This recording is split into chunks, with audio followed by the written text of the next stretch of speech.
The Cleveland Browns thought day 7 of training camp would be just another practice, another round of reps, another day of protecting the status quo.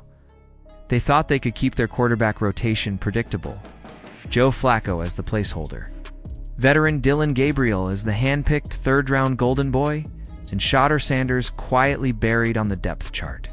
But then they gave Shador a sliver of opportunity, and he didn't just take it, he detonated it. He turned one small window into a franchise-altering moment that the entire NFL is about to notice. Shador Sanders, their 5th-round rookie who has been treated like an afterthought since he walked into the building, finally got a taste of the Browns' starting defense. For the first 6 days of camp, he had been throwing to undrafted rookies, running with the 2nd and 3rd teams, and watching Gabriel and Flacco gobble up the premium reps. Meanwhile, Browns owner Jimmy Haslam spent the week trying to distance himself from Sanders entirely, essentially saying he didn't even want him in Cleveland and throwing GM Andrew Berry under the bus for drafting him. That quote felt like a death sentence for Shador's shot at the spotlight. Instead, became the fuel for his breakout, when the Browns tossed him what the coaching staff reportedly called a dog bone. A few series against the starting defense, Shador didn't just chew it up. He turned it into a 4-course. Feast made the entire organization question its depth chart. Imagine this: Myles Garrett screaming off the edge, Denzel Ward glued to his man, Greg Newsome roaming the backfield. For most rookies, that's a nightmare scenario. For Shador Sanders, it was the perfect stage. On his first series, he went 2-for-3, with the lone incompletion coming on a tight crossing route that still nearly connected. Then he rolled out and delivered a strike to Gage Larvadain, followed by a laser to Cade McDonald in tight coverage. These weren't soft checkdowns or rookie-safe passes. These were high-level NFL throws into windows that close in a heartbeat. And he was doing it without the luxury of first-team receivers. No Amari Cooper, no David Njoku, no stars to bail him out. It's just raw poise, precise mechanics, and pure football talent. Meanwhile, Dillon Gabriel was handed his latest golden opportunity and managed to squander it yet again. First-team reps, clean pockets, the top offensive weapons at his disposal. And what did he do? Exactly what Browns fans have seen all week. Air-mailed passes, near interceptions, and wasted drives. His stat line on day 7, 6 completions on 11 attempts. With one touchdown that came only because Gage Larvadain turned a short dump-off into a highlight reel play with yards after the catch, Gabriel wasn't creating magic. He was babysitting the offense while everyone else did the work. Contrast that with Shador, who's been grinding with backups, running behind a patchwork offensive line, and still producing at a higher level. He finished the day 6-for-10 overall, including a perfect 2-for-3 in his cameo against the Browns' ferocious starting defense. His throws were confident and calculated, the kind of passes that make veterans stop what they're doing on the sideline and pay attention, and they did. Multiple players and reporters noticed the shift in energy. When Shador dropped back against the ones, the sidelines started buzzing. There's a different weight to a quarterback who commands a huddle, who looks calm under chaos, who can read a defense and fire a strike with pressure closing in. He doesn't have happy feet. He doesn't panic, doesn't make excuses. He just plays ball.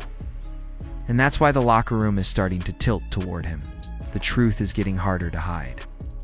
This isn't a fair quarterback competition. It's a rigged deck.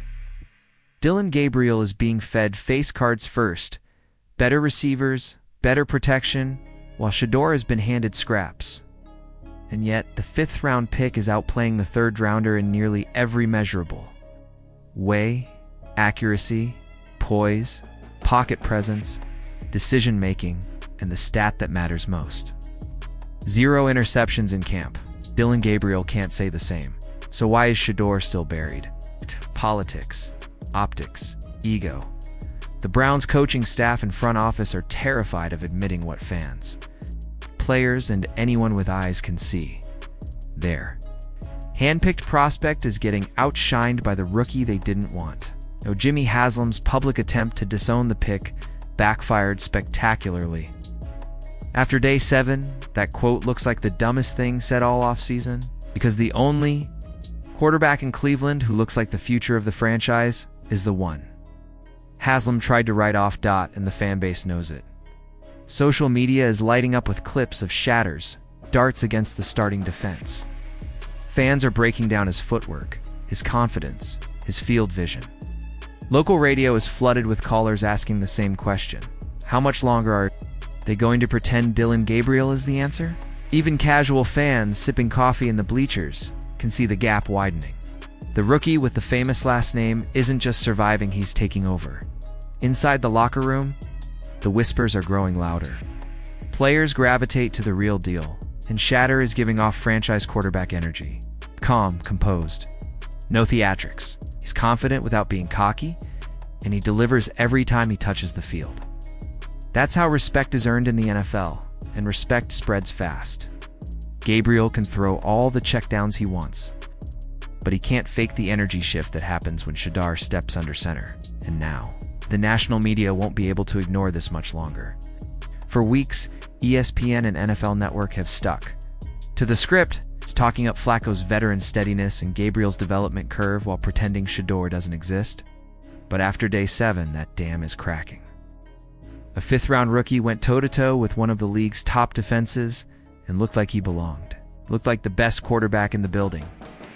If Gabriel had done that, it would have led every sports show in America. The Browns can call these reps a dog bone all they want, but fans know the truth. That bone turned into a statement, a warning shot, a sign that the quiet takeover is already underway. Shador Sanders isn't asking for the job. He's taking it rep by rep, throw by throw, until the coaches, the owner, and the entire league have no choice but to acknowledge what's happening. At this point, it's not a question of if Shador becomes QB1, it's a matter of when, maybe. It's mid-season. Maybe it's sooner if Gabriel keeps imploding. But the writing is on the wall. Browns finally, accidentally, got a look at their future. And it's number 12, standing tall in the pocket, delivering strikes and winning. Over Cleveland, one throw at a time. Fans, it's your move. How much longer do you think the Browns can play this charade before Shador Sanders forces their hand? Drop your thoughts in the comments, like the video, and stay tuned because the rookie they tried to hide is about to become the story of the season.